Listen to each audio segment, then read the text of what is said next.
పిల్లల గది ఇలా ఉండాలి. ఇంట్లో ప్రతి గదిని ఎంతో జాగ్రత్తగా ఏర్పాటు చేసుకున్నట్టే పిల్లల గదిపై కూడా ప్రత్యేక శ్రద్ధ పెట్టాలి. మారిన పరిస్థితుల్లో వారికంటూ ఓ గదినే లేక గదిలో ఓ మూలనగాను స్థలాన్ని కేటాయించాలి.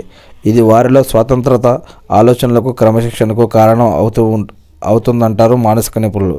పిల్లల గది లేదా ప్లే రూమ్ వాళ్ళల్లోని సృజనాత్మకతను వెలికితీసి చురుకుదనాన్ని పెంచేదిగా ఉండాలి. అందుకే వారికి నచ్చే అంశాన్ని థీమ్లా ఎంచుకోండి.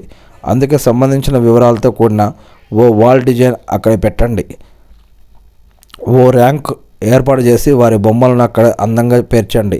పక్కనే ఓ బ్లాక్ బోర్డు వేలాడదీయండి. బొమ్మలు గీసుకోవడానికి, చదువుకోవడానికి వారికి ఉపయోగపడుతుంది.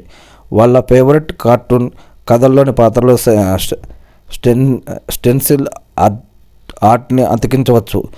బెడ్షీట్లు, కుషన్ కవర్లు కూడా ఈ తరహాలో ఉంటే బాగుంటాయి.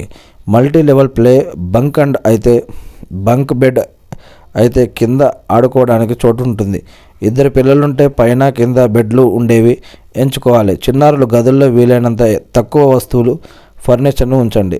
కింద ఓ పరుపు, ఫోమ్ మ్యాట్స్ వంటివి వేస్తే దెబ్బలు తగలవట.